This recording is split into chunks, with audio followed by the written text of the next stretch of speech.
Vamos seguir com mais informações aqui do estado de São Paulo, gente. O aeroporto de Guarulhos recebeu mais de 5.000 solicitações de refúgio apenas no primeiro semestre deste ano. O Carlo Cauti, professor de Relações Internacionais do IBMEC aqui de São Paulo, vai falar um pouco mais a respeito dessa crise humanitária, podemos dizer assim. Professor, bem-vindo. Bom dia. Olá, Lia, bom dia. É um prazer estar com vocês novamente. Há uma análise com base em números, inclusive, de que dessas pessoas que estão passando pelo aeroporto lá de Guarulhos e fazendo essa solicitação de refúgio, muitos não têm intenção, no fim das contas, de ficar aqui no Brasil. Por causa da não abertura de CPF, é um dado da Polícia Federal. Dos milhares, eu não estou com um dado agora, que fazem esse pedido, no fim das contas, não fazem a solicitação de abertura de CPF, que é um indicativo de que essas pessoas estão usando o Brasil como rota migratória. Esse é o entendimento da Polícia Federal e agora do governo também. Faz sentido essa análise? A medida do governo agora para restringir essa cessão de refúgio faz sentido para você, professor?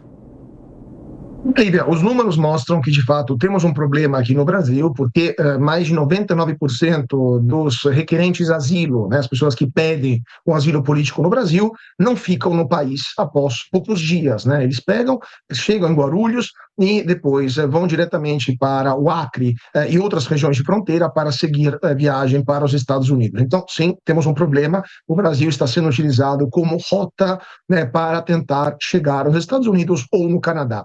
Por outro lado, Lívia, o Brasil tem compromissos internacionais. O Brasil é signatário de vários tratados internacionais sobre o direito dos refugiados. Por exemplo, a Convenção das Nações Unidas sobre o Direito dos Refugiados de 51, o Protocolo Adicional de Nova York de 67, que impõe para o Brasil uma certa conduta.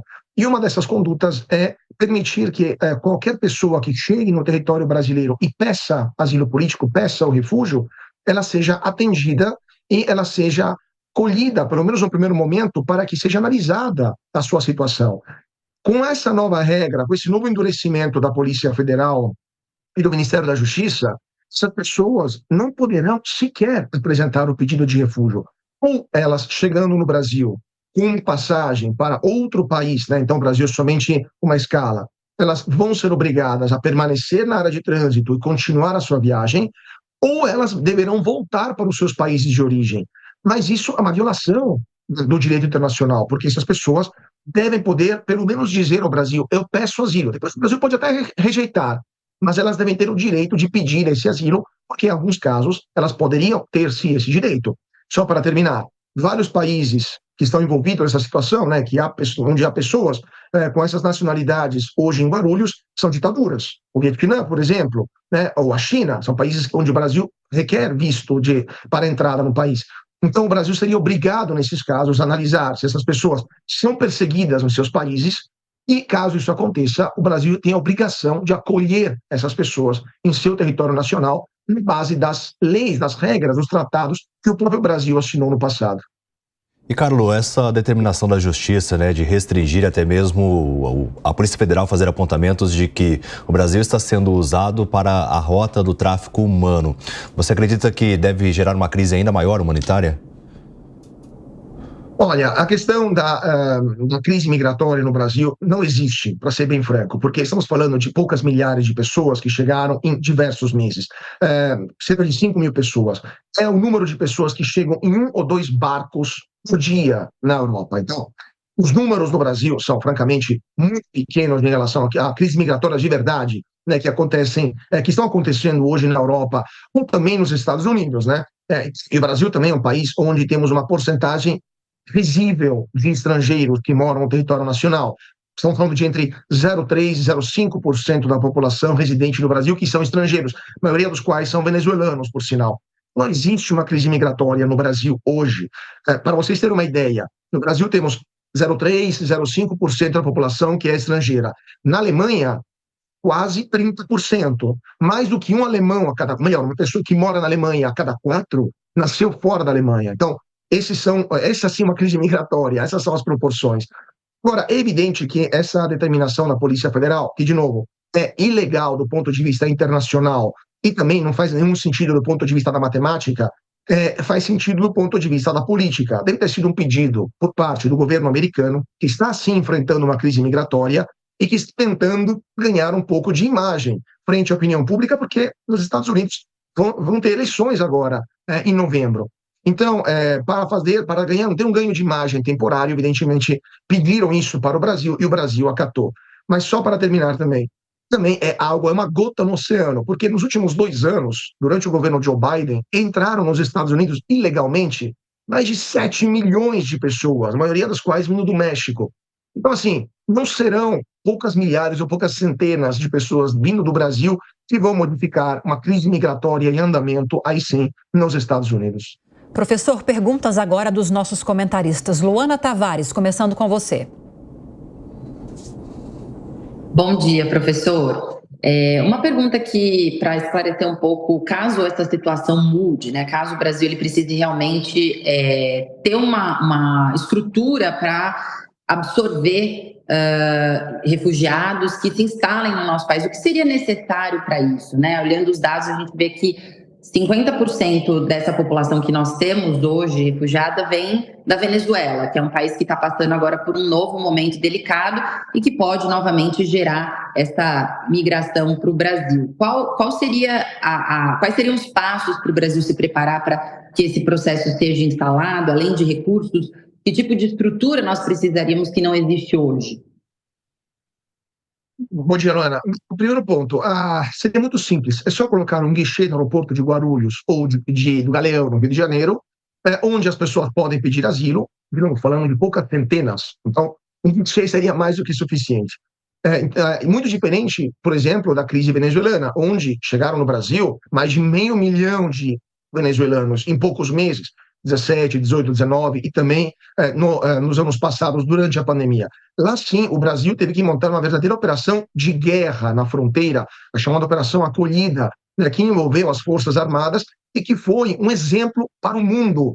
O Brasil deveria ser motivo de orgulho para o Brasil. A Operação Acolhida conseguiu absorver um fluxo migratório gigantesco em pouquíssimos dias, pouquíssimos meses, tratando essas pessoas com os maiores patamares internacionais, isso estamos falando especialmente durante o governo Temer, né, e no começo do governo Bolsonaro, onde as pessoas chegavam lá em Roraima, eram acolhidas pelo exército, eram vacinadas, eram alimentadas, porque estavam morrendo de fome, fugindo da ditadura de Nicolás Maduro, e depois eram transferidas com a aéreo da Força Aérea Brasileira, com avião, de Roraima, até outros lugares no interior do Brasil, onde falta mão de obra, onde tem necessidade de mão de obra e onde elas eram imediatamente absorvidas do ponto de vista laboral, né? Podiam voltar a trabalhar imediatamente. Então, isso foi um projeto que nenhum país da Europa tem nessa proporção. Então, isso deveria ser motivo de orgulho para o Brasil.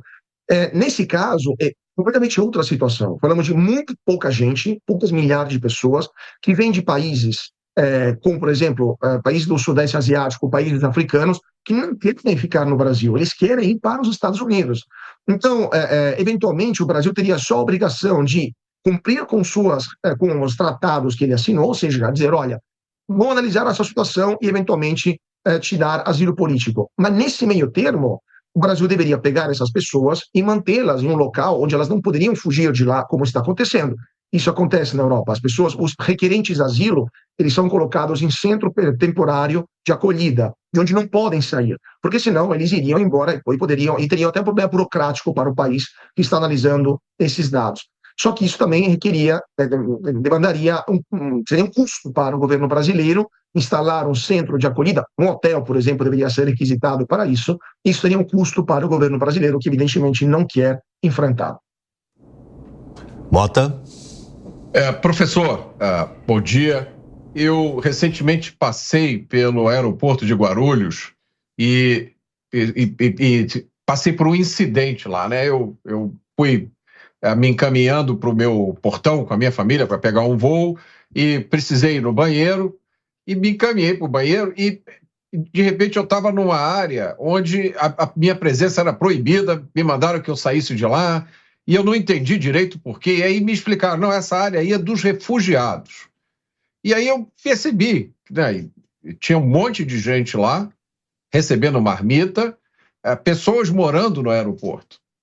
independente do contexto, independente de toda a complicação jurídica, essa me parece a pior solução, manter pessoas no aeroporto. Inclusive, cria um risco à segurança muito grande, porque não se sabe quem são aquelas pessoas ali. E elas estão numa área onde segurança é um fator crítico. Eu queria ouvi-lo sobre isso.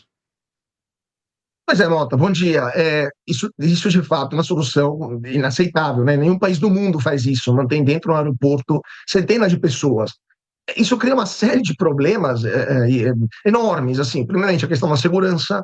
Segundo, assim, controlar centenas de pessoas diuturnamente não é fácil, né? Em uma área restrita como o aeroporto, né, uma área de trânsito internacional, é muito complicado. Imagine só, vamos supor, se uma dessas centenas de pessoas consegue escapar daquela área, e não, eu acredito que não seja muito difícil, por exemplo, em horários noturnos, por exemplo, e consegue chegar na pista na pista de decolagem dos aviões, e entra dentro de um avião, assim como, por exemplo, na roda do avião, como acontece muitas vezes, muitos imigrantes vêm da África tentando entrar num país europeu, entrando pela roda, assim, subindo no avião, ficando lá 12 horas, muitos deles acabam morrendo de hipotermia, porque os aviões chegam a alturas onde a temperatura é muito baixa, e acabam sendo encontrados cadáveres no país onde o avião chega. Assim, isso é só um dos problemas, mas os problemas seriam inúmeros.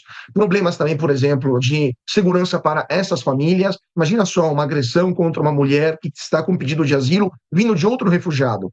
Como que seria enfrentada essa situação, né, pelas leis brasileiras? Ou também para as crianças que não podem ir na escola, por exemplo, né, por semanas ou meses, até que esse pedido é analisado. Também questões de segurança sanitária. Imagina se explode uma epidemia de algum patógeno que veio de outro país, por exemplo, trazido por essas pessoas dentro do aeroporto de Guarulhos. Ou seja, esta é a pior das soluções possíveis. E, de novo, o Brasil é um estado que sabe fazer direito isso, que sabe tratar esse problema da forma correta, como, por exemplo, eu já falei com a Operação Acolhida. O problema é que é algo que pegou de surpresa muita gente em Brasília e também em São Paulo, não sabem bem o que fazer. Muito provavelmente a solução seria requisitar um dos hotéis próximos do aeroporto, colocar essas pessoas lá, e até que a análise do pedido de refúgio seja completada, essas pessoas deveriam ficar nesses hotéis, nesse quarto de hotel. Como, de novo, acontece na Europa, normalmente em vários países europeus. A análise de um pedido de refúgio não é uma coisa simples, porque a pessoa que pede o refúgio, pede o asilo político, deve demonstrar que é perseguida no seu país de origem, pelo governo do país de origem, por questões étnicas, raciais, culturais, de preferência sexual, ou, por exemplo, se ele é um opositor político. A demonstração pode ser demorada, pode não ter provas suficientes, né, para o país de origem pode não colaborar, obviamente. Então, é uma questão complexa, uma questão longa, demora semanas ou até meses. Então, deixar essas pessoas acampadas no aeroporto de Guarulhos, com uma série enorme de problemas que isso pode acarretar, com certeza, pior das soluções. Sobre as outras tem como discutir, mas essa, com certeza, é a solução que não deveria ser aplicada. Mas, dito isso, tentar solucionar esse problema, violando os tratados internacionais que o próprio Brasil assinou, ou seja, violando também a tradição diplomática brasileira, que sempre foi extremamente legalista, extremamente respeitosa do direito internacional, francamente, também não é a solução.